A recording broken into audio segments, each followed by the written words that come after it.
lag in time between when you finish and then when the book is published. And I was preparing, places I might like to speak to. At the very top of the list was Fraunces Tavern, where George Washington had one of his most famous moments at the end of the war. So I am very happy that this worked out. Would like to come to visit in person, but we'll have to save that for another day. I'm happy I'm able to talk to the membership here from my own home here in Orlando. So I'm going to talk to you today about the Newburgh Conspiracy. And I have a PowerPoint presentation to open up and share to everybody.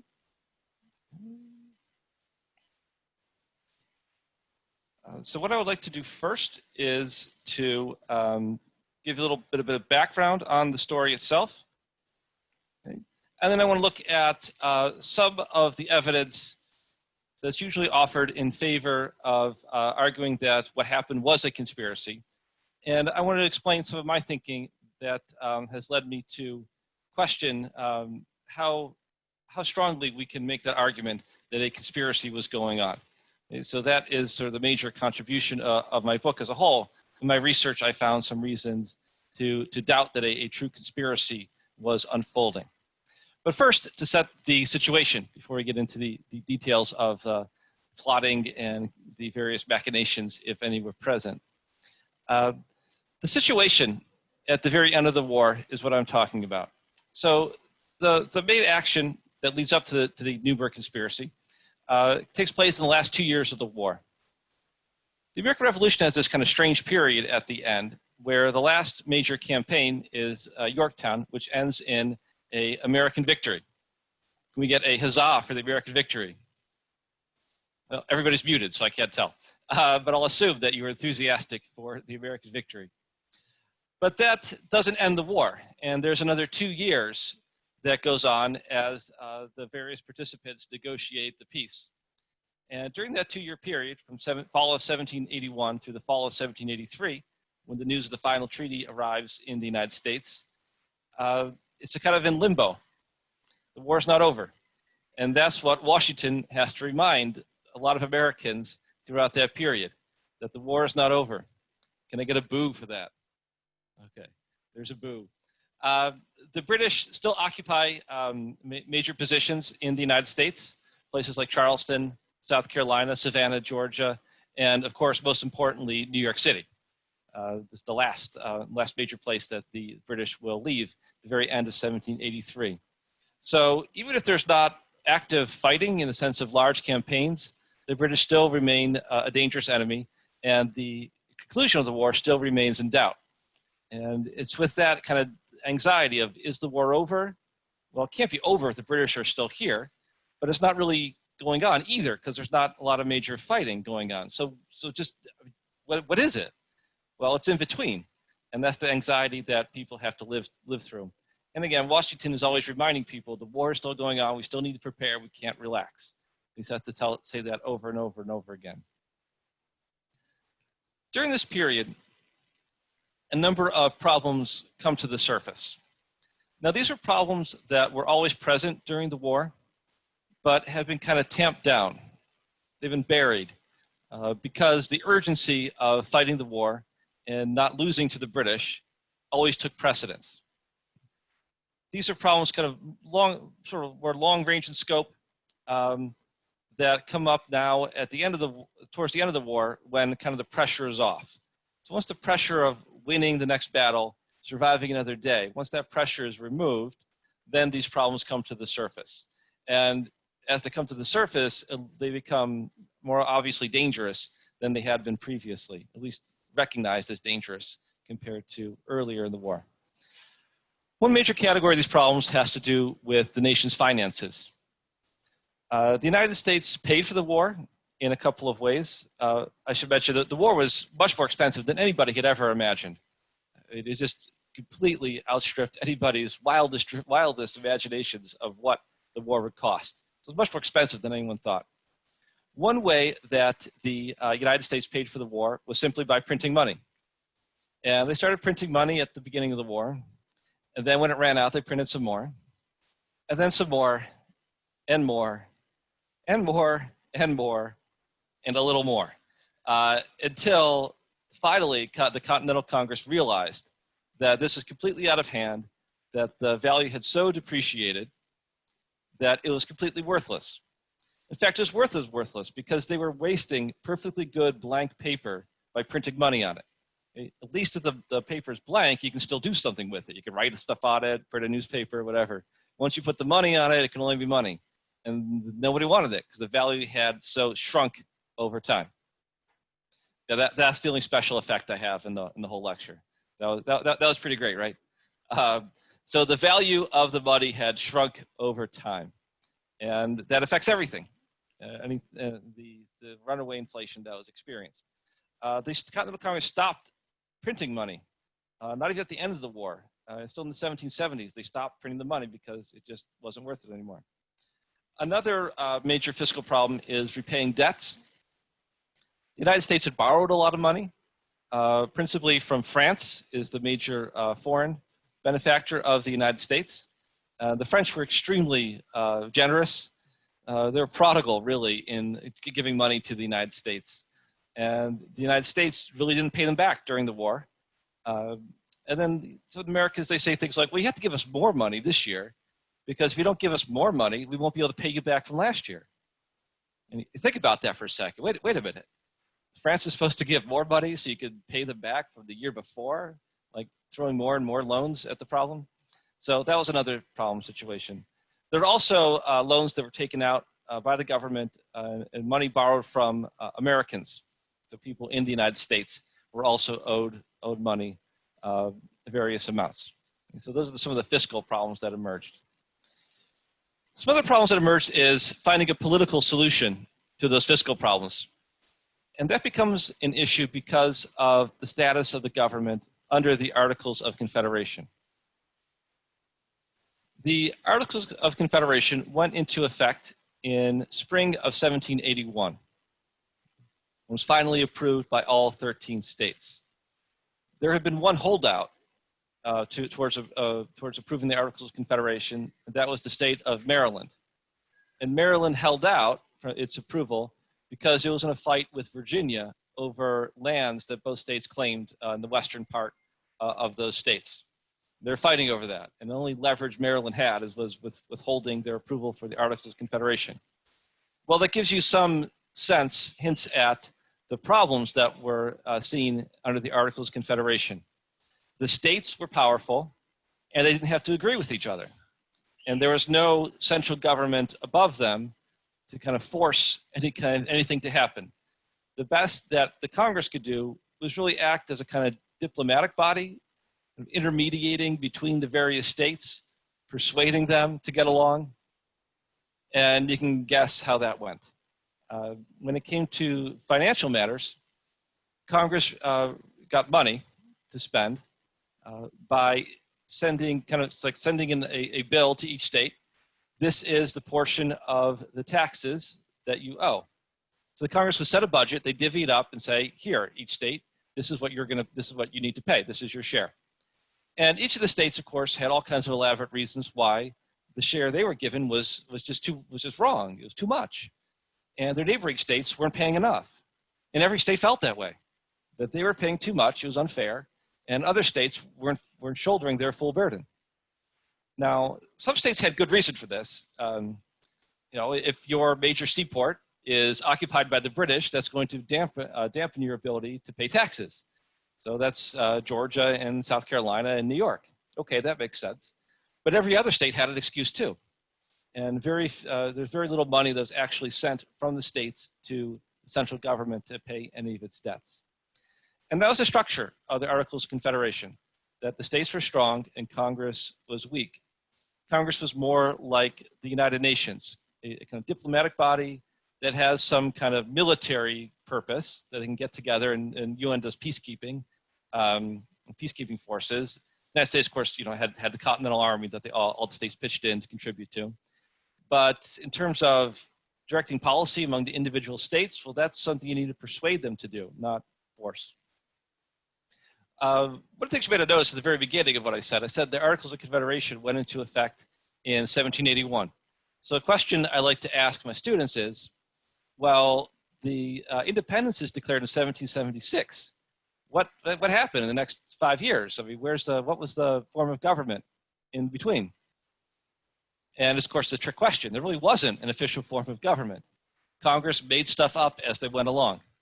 And you can guess how that went. Sometimes it went okay, but most of the time they got bogged down in details and very inefficient decision making.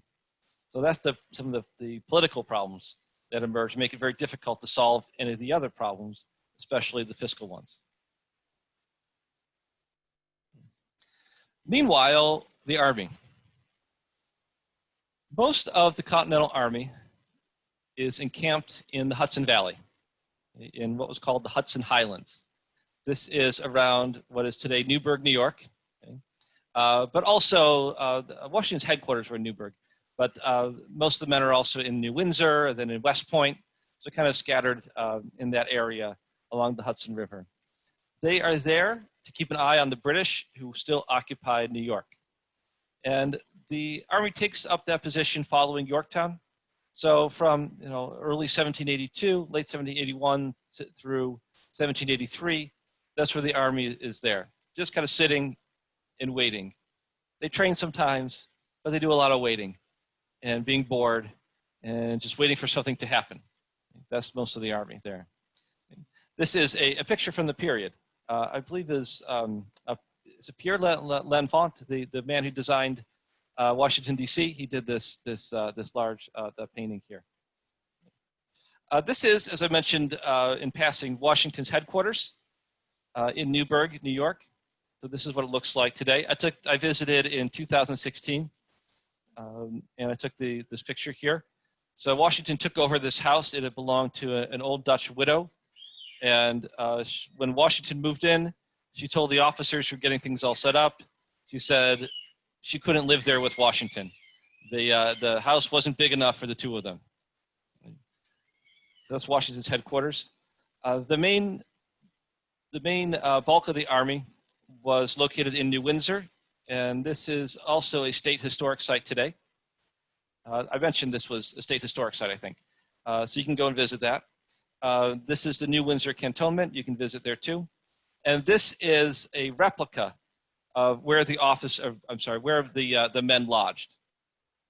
Okay, so this is one of the huts they built. Now, at first glance, to me, this looks okay. I would camp out there. Maybe not over the winter, and maybe you want to run some plumbing in there if I was going to stay in there. Wired up electricity. I could do without the Wi-Fi for a few months. It looks okay. Until you realize that it was meant to house 10 to 12 men. It's about 1,000 square feet. Okay?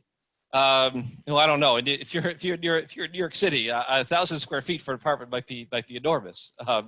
But you can imagine what that's like. So you're sharing that with 10, 11 other guys, all winter long. Okay? Again, without indoor plumbing and all those kinds of things. Okay? So it's probably more miserable than you would have thought.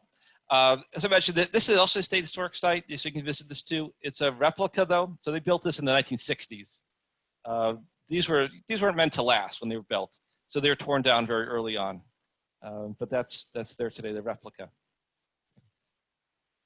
Now, with a lot of time on their hands, the soldiers, the officers in particular, they talk to each other and they think about what's going to happen when the war ends. They can see that the peace is coming.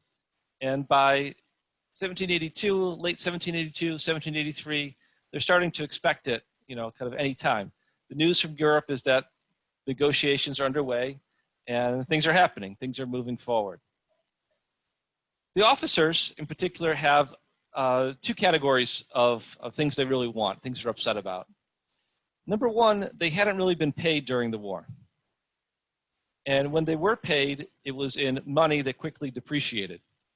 So they wanted back pay that they were owed, and they wanted that pay corrected for the depreciation. They didn't want to be paid, whatever the number was from 1777, they'll be laughably small by 1783 because of depreciation. So they wanted a kind of settling of accounts and an adjustment made to take care of inflation so that they would get the full value out of their pay. The other thing that officers wanted were pensions.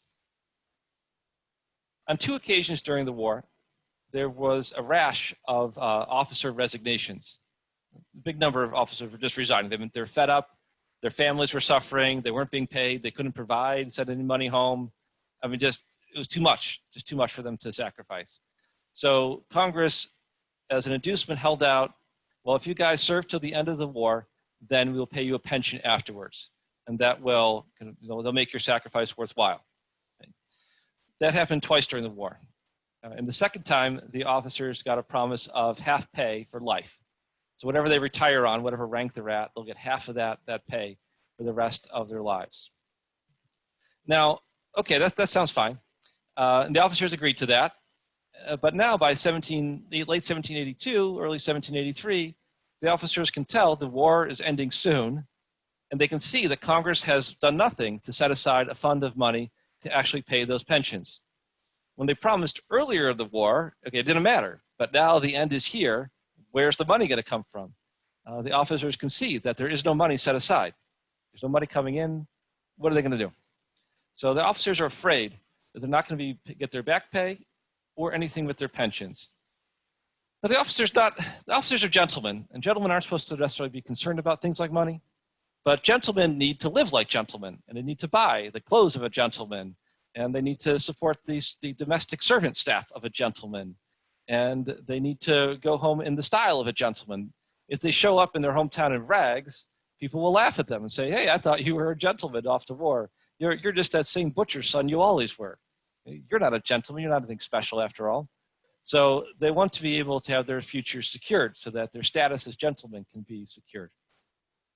So that's an anxiety that the officers in particular have as the war seems to be winding down. The officers organize their complaints and communicate them to Congress in a formal, systematic fashion in December of 1782. They write a formal memorial to Congress, and they send a couple of officers to deliver it and kind of be on hand to see that Congress gets the message. This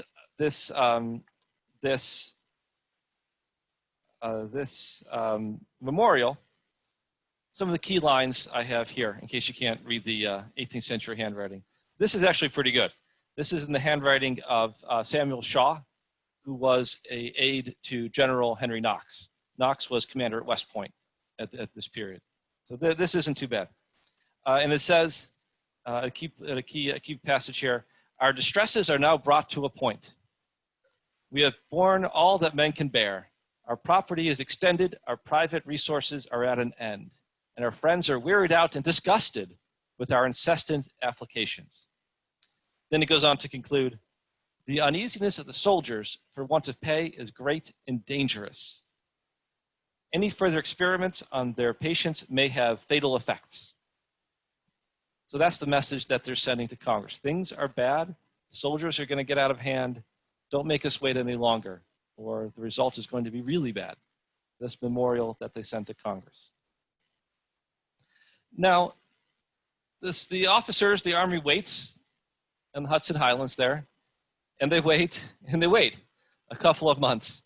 And it looks like really nothing's happening. They've made they delivered this letter, and if they expected Congress to act on this immediately, they were mistaken.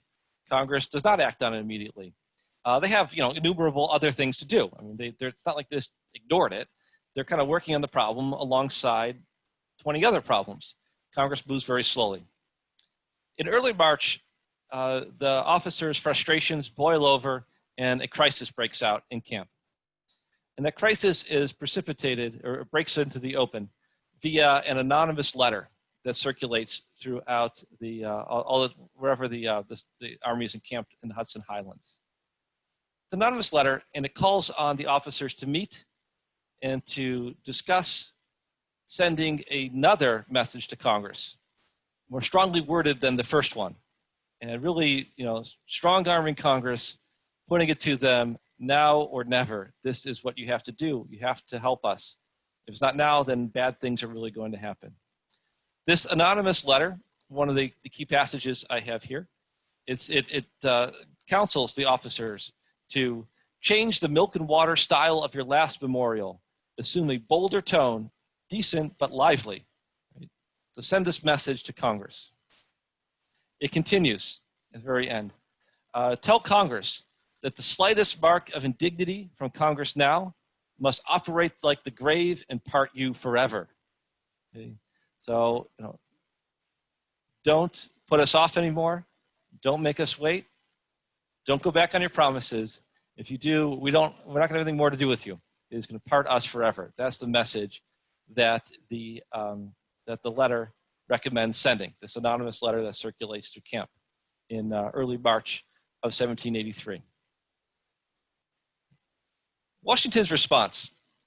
When Washington hears about this letter, the only description I have of Washington's reaction just says 2 words. It says, Washington was amazingly agitated.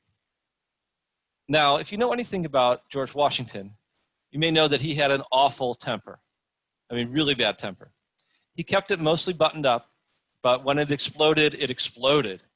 So you can kind of imagine, he must have been screaming, yelling, and you could probably hear him far outside the walls of that stone house. That looks pretty thick there, those walls there, but you could probably hear George outside.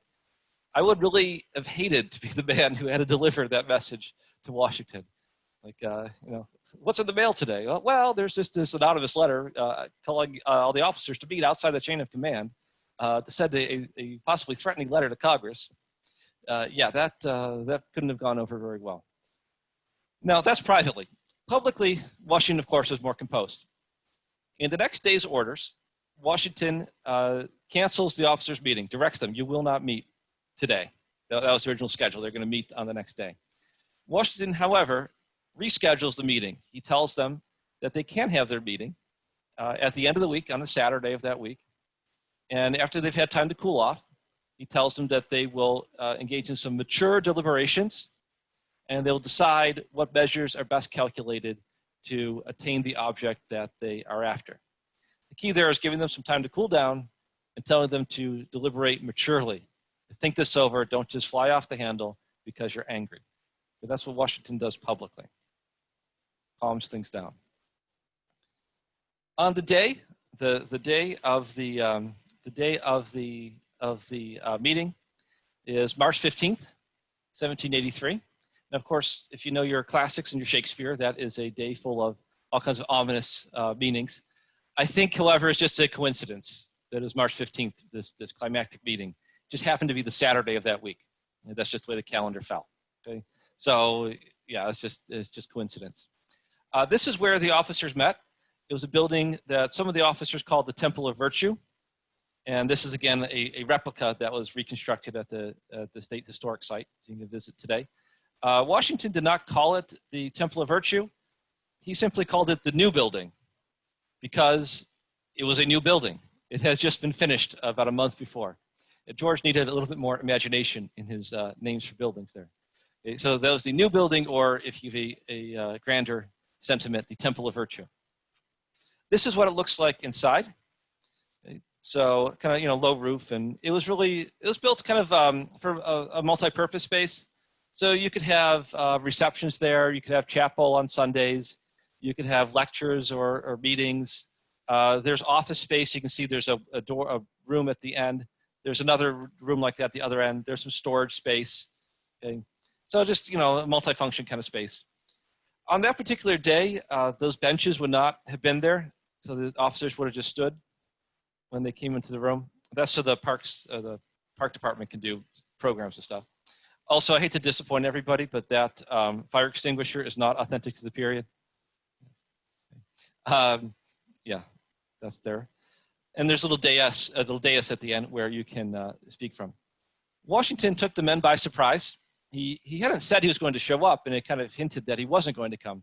But just after their meeting was started, Washington comes to the door. And he takes up his position here on the dais, right? He's tall to begin with. Now he's sort of towering over everyone. And he gives a speech in which he denounces the anonymous letter. He says that whoever wrote this could very well have come from New York to be a British partisan who's trying to disrupt the American army and drive a wedge between the army and the civilian population. He challenges the officers not to do anything rash that will sully their honor forever. And he warns them, to go back to the path of virtue and really to trust him. That's the overall message. Washington says, trust me, I will handle it.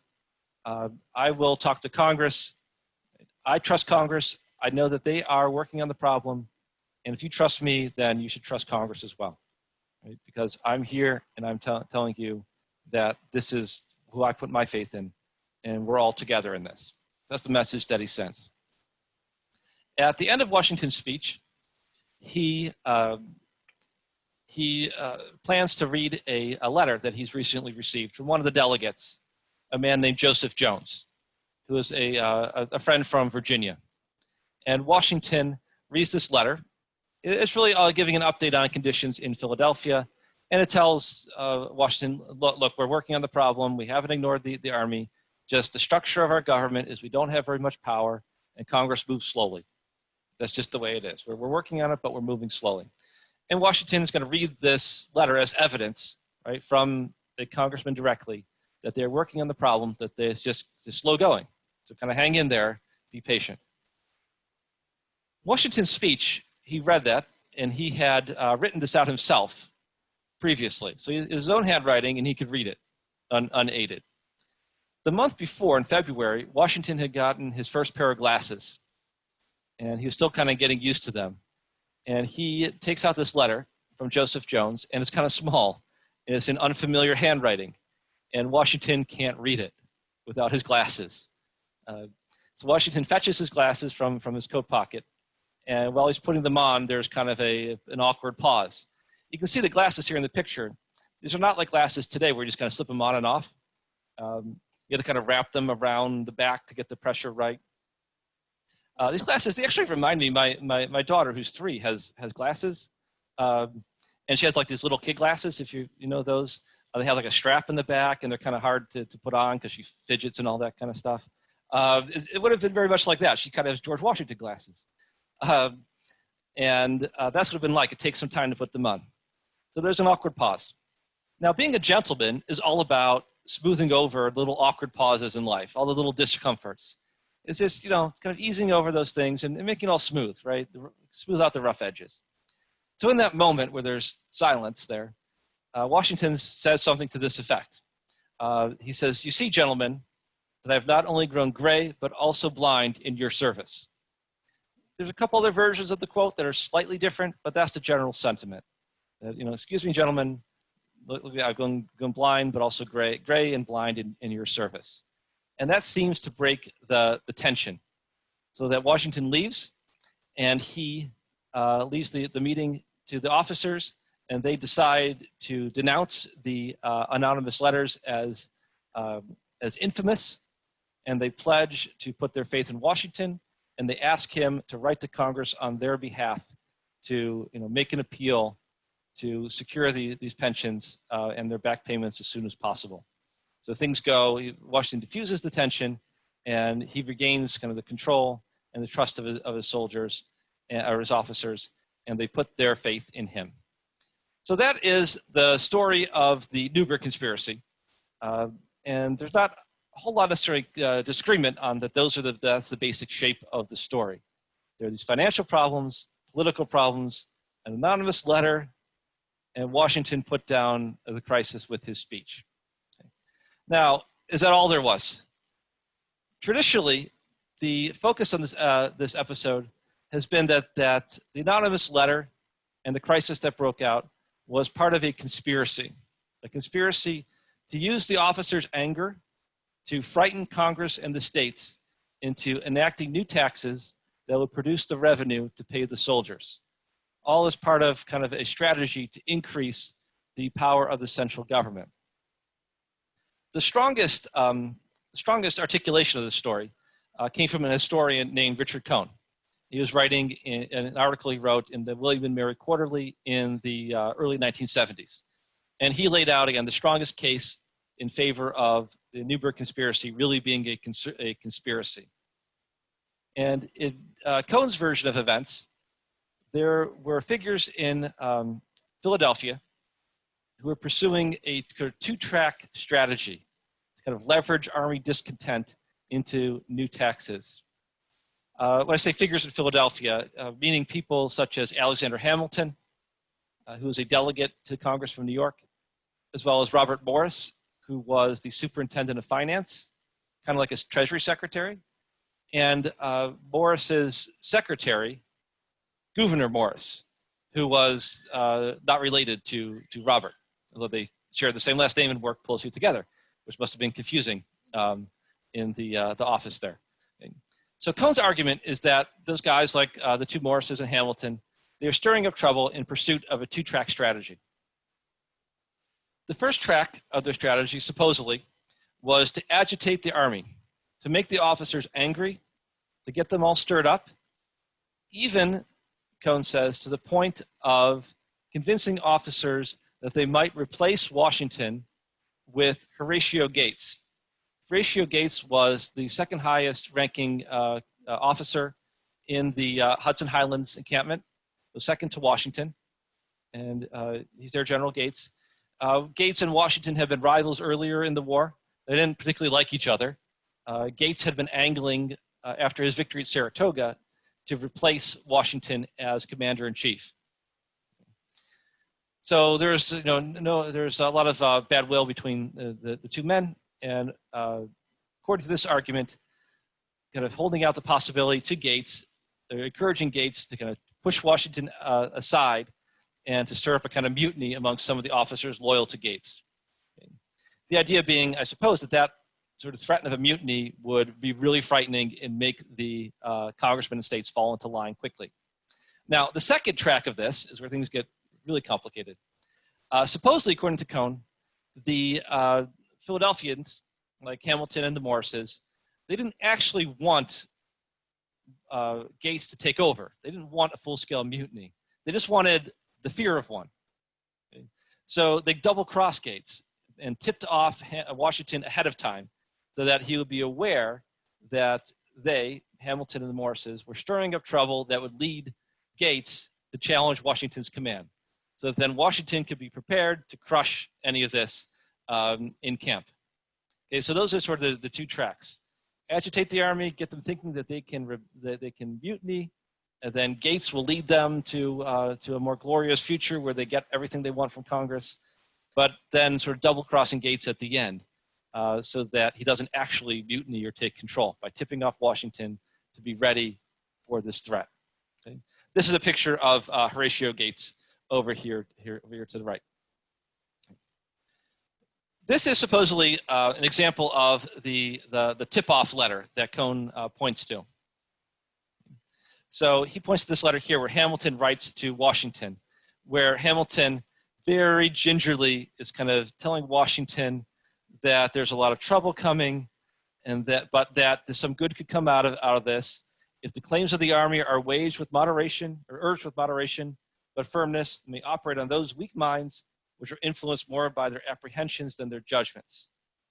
Then supposedly this is kind of coaching Washington that to give a useful turn to this anger, the difficulty will be to keep a complaining and suffering army within the bounds of moderation.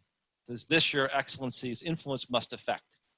So this has been interpreted as Hamilton sort of coaching Washington on what to do about the coming crisis, or tipping him off that there's trouble coming, we're stirring it up, but you be ready to clamp down on it.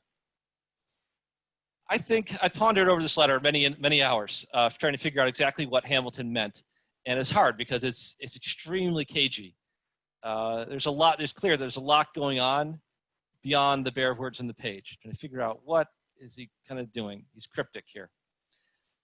What I found is that it was helpful to interpret that letter in terms of another letter that I found written around the same time, reporting on plans in Philadelphia in the middle part of February.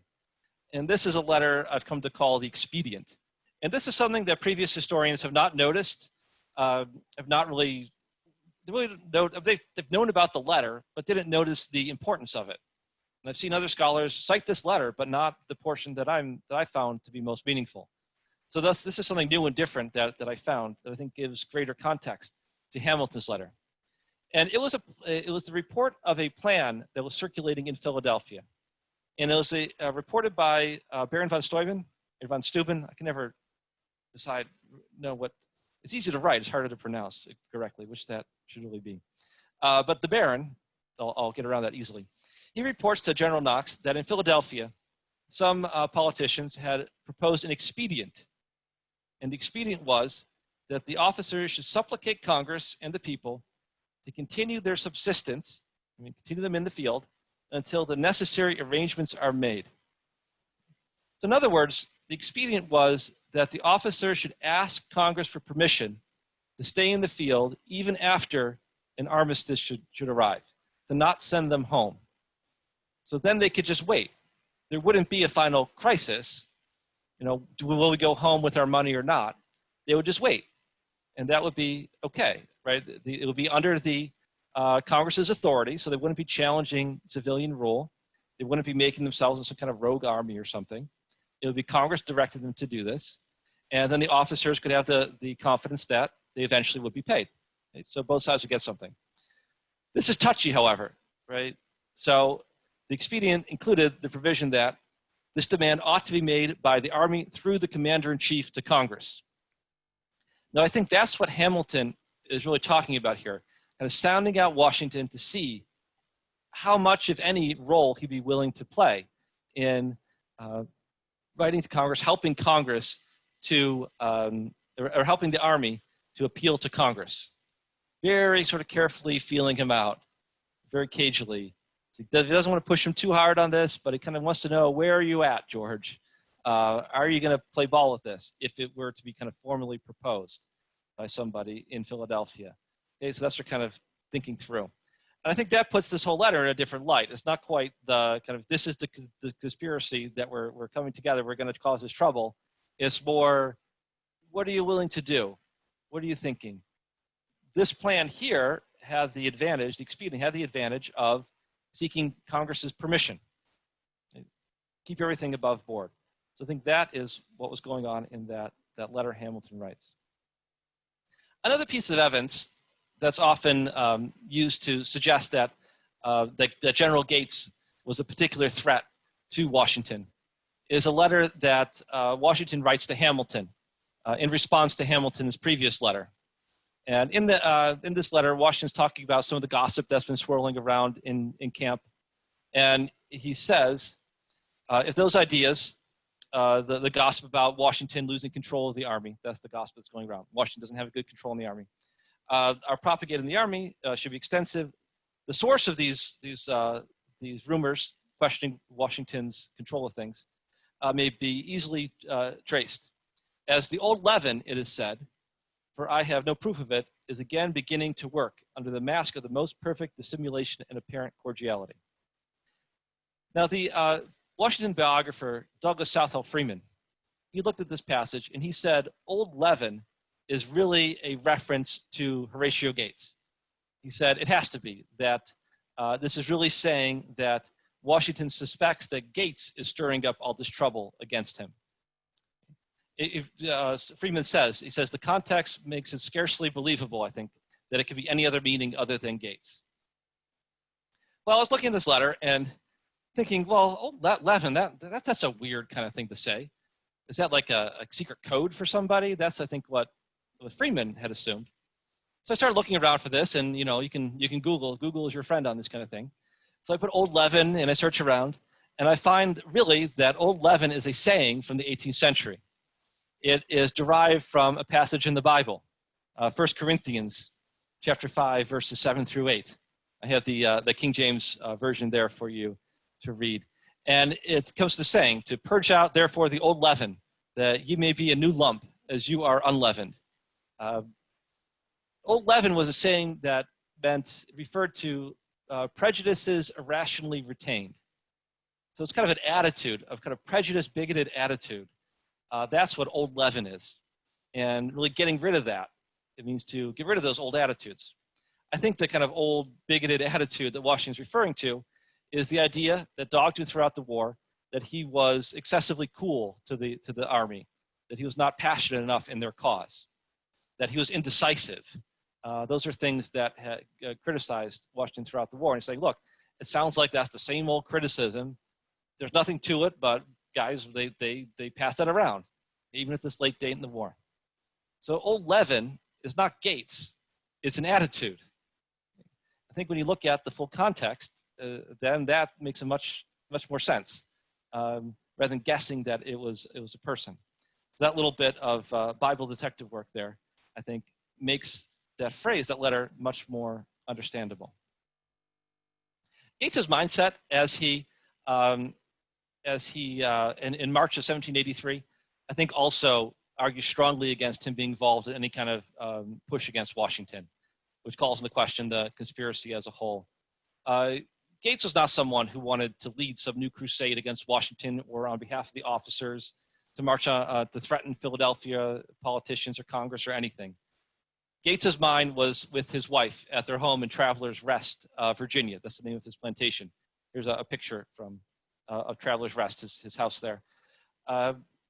Elizabeth Gates, his wife, was dying, and she would in fact die in that summer of 1783. And Gates is always asking for his friends for information on her condition and looking forward to letters from her. And he writes this letter in March, so just a few days before the crisis hits, saying about how much he really wants to go home, and saying, nothing but more favorable accounts from you, like that yours are getting better, or my own disability to travel shall detain me here after the 15th. The roads are just bad. He can't get there. But he says they're getting better every day, and he plans to be out of there as soon as he can. And really, he eventually does leave in the second half of March, gets home in time to spend, I think, about a week or so with Elizabeth before she dies. So that's pretty clear from Gates's letters what his mindset is. One further piece of evidence very quickly. Another letter that's often cited as proof of a conspiracy is a passage where Washington admonishes Hamilton about using the army in politics. In this letter of April 1783 contains this line where Washington admonishes Hamilton, saying, "The army, considering the irritable state it is in, its sufferings and composition, is a dangerous instrument to play with." Now again, supposedly this has been cited as evidence that Washington knew Hamilton was behind the letter in stirring up the trouble with the army. They're telling him, don't toy with the army. The problem, though, is that that letter that Washington's writing in April, it is not referring specifically to the crisis of a month before. A new issue had arisen. At the end of March, news of the peace arrives, and the soldiers expect, okay, now we're going to get paid. This is it. And they still weren't paid. And the rumors started to circulate that Robert Morris was delaying things on purpose to use the army to pressure Congress, and all this kind of rumors started to circulate again. And that's where Washington is telling Hamilton, hey, don't play with us. That's the irritable condition they're in, is this post-armistice news condition. They really expect to be going out anytime soon. That's what he's talking about, not the stuff a month before. It's the new issue that have risen more recently. And Washington writes this really nice apology to Hamilton a little bit later, basically saying, I was so tired, I'm not sure exactly what I said. And I might have said the wrong thing. I wasn't really saying that you're trying to stir up the army. I'm just saying, when you involve the army in politics, don't count on them all to be on one side. They have a lot of different opinions, and their mood right now is they want money from somebody. So whether the state that offers them the money or the national government that offers them money, they're going to take whoever it is first. So don't count on them to support any kind of scheme involving the army on the side of a national policy. They don't think like that. So whatever your scheme is, it's not going to work. So I think that's really charming, Washington mentioning how tired he is. You can just imagine how exhausted he is. He can't keep all this stuff straight anymore. And I think that gives you a better idea of what was going on at that very moment. It's not the earlier crisis, it's a new one that has come up. I want to conclude here by talking about the true danger of the moment, because I do think that the Newburgh Conspiracy was dangerous, even if a mutiny or coup or something like that was not on the table. I think it was dangerous in part because everybody assumed there was a conspiracy. And even Washington thought that there must be some kind of conspiracy. He wrote to Hamilton talking about what's going on. It says, there is something very mysterious in this business. He thinks something's up. Now, everybody in the 18th century thought everything was a conspiracy. That's just the way people thought. But that doesn't mean it was true. However, even if it's not true, the assumption of conspiracy takes on a life of its own. And that's one way in which that March 15th meeting could have gone very badly. If Washington had not been up to the challenge of the moment, it could have gone south very quickly, with officers being very angry and Washington discredited. The night before Washington gives this speech, the quartermaster, Timothy Pickering, he writes to his wife, you can imagine the quiet of the night, writing to his wife, the meeting's coming the next day. He says, should rashness govern the proceedings, the consequences may be such as are dreadful even in idea. God forbid the event should be so calamitous.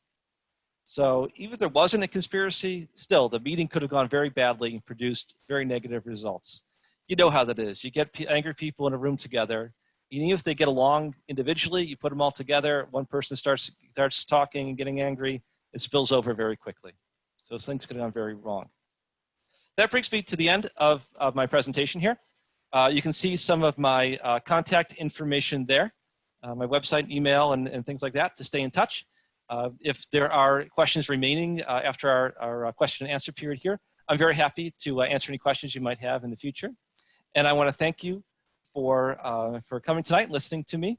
And I look forward to speaking with some of you. I shouldn't put it that way. I look forward to speaking. I look forward to speaking with all of you, but there will only be time for some of you. Thank you very much.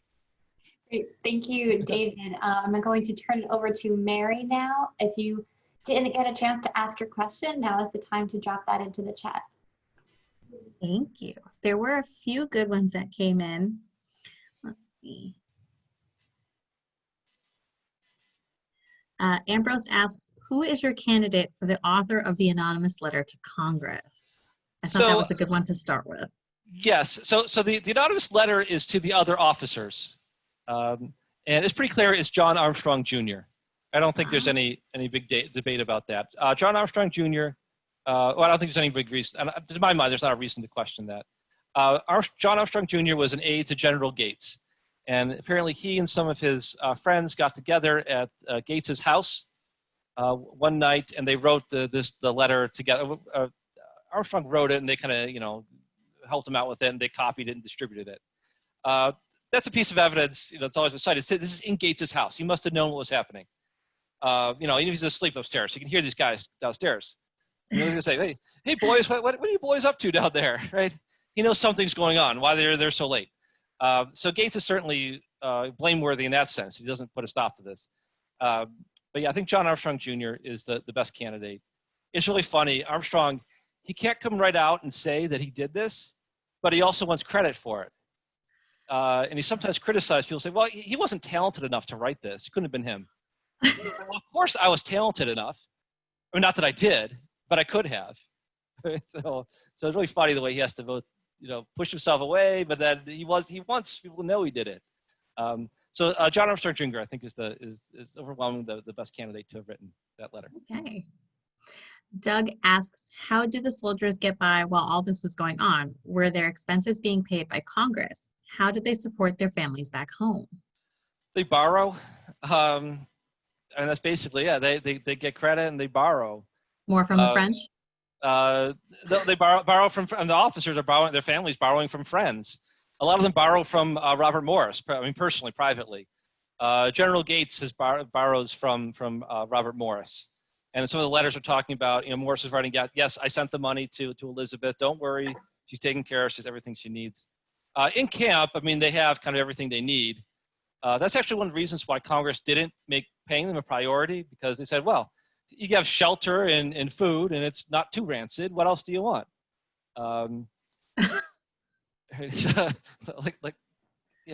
Morris at one point says, yeah, I'm not going to pay the soldiers because they'll just spend it on whiskey. You know the kind of people they are. Which is really mean. So yes, the families would just borrow the money from family and friends, resources, not pay it back for years at a time, and kind of scrape through the best they could. What was your research with doing this book? Just even going back to the letter between Knox and von Steuben, and how you viewed that letter just a little bit differently than other historians have. Mm-hmm. Yeah, so my principal source is where the letters of the participants, which have been collected and are being published in these wonderful editions for the major figures like Washington and Hamilton and those guys. But then a lot of the officers, people save those letters and they microfilm them. The von Steuben papers are microfilmed. They even have like printout transcripts at the end of some of them, which I just want to hug the person who did that, 40, 50 years ago. That's wonderful. They're also my favorite people, don't right, worry. Exactly. It's just reading through these things, and I found some things that just people have read that letter, but just didn't recognize the significance of what he was talking about. And this is a lesson I try to share with my students is, one way to do research is to find some, hidden chest of letters that nobody's ever seen before. Okay? You're lucky if you can do that. Or you can read well-known sources in a different way. And I mean, you're a unique person writing at a different time. And you'll have different thoughts on things. And that's, I think, just what happened. I just came across with a fresh perspective and noticed something that others hadn't. So I didn't do a lot of mining there, but I think that's a diamond there. You just gotta buff it up a bit. So that was a really nice discovery that was just kind of waiting there. The archivist had put it there, right, waiting, and kind of grasped the significance of what was really there. Awesome. One of the most conspiratorial persons in American history is James Wilkinson. What role did he play or might have played in this? I don't believe Wilkinson was involved. I don't think he was in. I don't know. I don't think he was there in Newburgh. He may have been out of the army by that point. Wilkinson is involved in the prior Conway cabal, where Gates was kind of angling to replace Washington. Wilkinson, I think, has the incriminating letters or something. I forget exactly his role, but he is involved in that earlier plot. I never came across him directly involved in the Newburgh events. Gates is always very cranky. Every time somebody covers him, he's always just like that cranky old guy. Sergio asks, this is a big one. What is your take on Cohn's language on the conspiracy? This is speculation. My speculation could imply the evidence cited. An event that never even happened using evidence that probably never existed, or was it immediately destroyed? An educated guess cannot be gauged without certainty. Right. So that's one of the problems with Cohn's article. I think he was trying to be, well, I don't know. I think he was trying to be, circumspect about his evidence, but it's that language that was just cited in the question. I think like an event that might not have happened, an evidence that never existed. Well, I mean, we could only go on the evidence that existed, that exists now. I mean, this is one, again, I talk to my students about this, survivorship bias, right? Just because something survives doesn't mean it's important. And just because something doesn't exist now doesn't mean, it wasn't important then, right? So that is an issue. One of the things I'd really like to know is on the night that the anonymous letter was written, these officers who gathered to write that letter, they talked to each other face to face. And they didn't write letters, they weren't writing letters to each other that would have been captured that and we could have saved it. So whatever they said face to face is just gone. I mean, it's gone, right? Now that doesn't mean that they of course they talked to each other. They didn't stand around mute, right? They talked to each other. We don't know what they said. I try to be very open about what I know and what I don't know, what I think a reasonable case is, kind of lay out all the evidence there.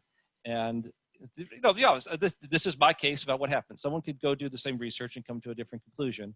And I'm completely comfortable with that. That would be fine. But yes, just kind of laying out, this is the evidence, this is as far as I am comfortable taking it. I'm very clear about all of those things. But yeah, I don't, like, I think Sergio, I think, mentioned, it just makes me uncomfortable to say things like evidence that might not have ever existed. I don't like that. Speculation, sure. I mean, that's kind of what you do when the evidence, right, gets you so far. Okay, that speculate, fine. But yeah, things that didn't exist, I think that's too far for me. Okay. Historian smack talk, I like it. Okay. Renee asks a great question about what I think most people remember from the Newburgh Conspiracy is, do you feel Washington with the glasses was an action by design to garner empathy and to remind the troops he'd been with them the whole time? Or was it a little bit of acting? So this is another thing I pondered for a long a long, long time, right? What is he doing with these glasses?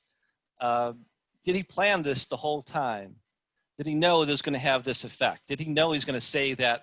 I mean, wonderful line. I get asked a lot. So sometimes I get asked a lot. Did he really say this? Come on. Right? Must have been invented later on. And no, I think he did say it. I mean, there's evidence from the day after that he said this. I think, and I go through this in the book in detail. I think that Washington came ready to read that letter. And of course, he brought his glasses with them, ready to read. If he's glasses with them to read something, and it was, it was kind of a big deal for everybody to see him wearing those glasses.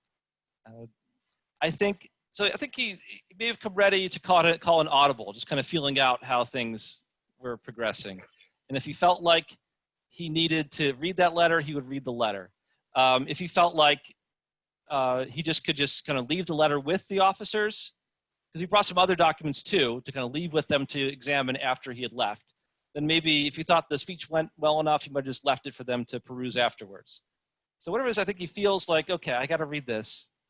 I think the remark that sort of hits home, I go gray and blind, that kind of thing, I think that's improvised, because there would be this kind of awkward pause that you might not plan ahead, but you could feel it at the moment. Uh-oh, it's quiet here, right? Everybody's looking at me. And that is kind of the natural thing a gentleman would do, just going to say something to smooth everything over. So I think it's partly planned and partly spontaneous is the way it worked out. And I don't know that Washington could have known it would have this dramatic effect on the officers. He might have hoped that it was the logic and the words of the letter that would have the effect of sealing things, not appearing vulnerable in that moment. But that's the way it worked out. And it was just, whatever it was improvised. It was spectacular stagecraft in that moment. A great line, though. It's one of my favorite. Yeah, I looked through, I can't do it very well talking about it, but there's some evidence in some of the manuscripts that are left behind about where there are some particular marks in that letter from Joseph Jones that suggests to me that Washington he was going to cut out some material. Right, so he wasn't going to read the whole letter, because the whole letter, it goes into some other topics that aren't relevant. It was talking about Vermont and stuff that doesn't matter to the officers. Washington's marked out those passages. I think he marked out those passages to cut out, which suggests that you couldn't do that on the fly, right? So he may have been ready to read this if it came to that. So so I go through that, in a more textual way. You can't do it talking visually, but check that out if you're interested. Right. Steve asks, did the soldiers ever get their pay and pensions after all of this? Yes. So after all of this ordeal, yes, they do get a settlement, and they do receive some money. Now, it's actually not from the government itself. Robert Morris goes on the hook. He signs, he goes into debt personally, some $750,000, right, that he issues personally as IOUs to make sure that the officers and the soldiers have some money to go home with. And then those notes can circulate as if they were their currency in the way that it does in the 18th century. But yeah, so it's basically Robert Morris takes responsibility for paying the soldiers at the end of the war. Now, they don't actually get the whole value that they were really due, because some of these guys are so desperate for money that they trade their notes very quickly for goods, for transportation, for new clothes, all that kind of stuff they needed. And various speculators, merchants, they accept those Morris notes at a discount. So, they might have a $100 note and they only get, $60 worth of value out of it. So they don't realize the full value of what they should have been paid. Going along with finances, Tim asks, how was the amount sent to the states for cost of war determined? Magic. Okay. Yeah. As far as that's a great question. How do you in the 18th century, you don't have Excel, all right? How do you keep track of all of these expenses and then divvy up that whole account? There are clerks that basically did that. They had all the paperwork that had been submitted by the various authorizations for spending and the various clerks who spent money, supply officials, buying stuff for the Army. And they had all that paperwork, all the account books and everything, and they came up with a number. I mean, down to it's not even like the penny, it's like a half penny and stuff like that, what the exact number was.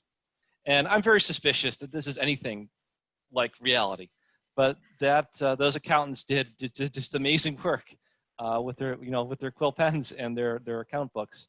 No calculators either, putting all of this together. I don't know what they did it, but they had, I guess, very skilled accountants is how they did it in the end. Oof, I couldn't imagine doing that today Yeah. because I rely on my calculator on my phone for most Mhm. every single thing, known to mankind. Mhm.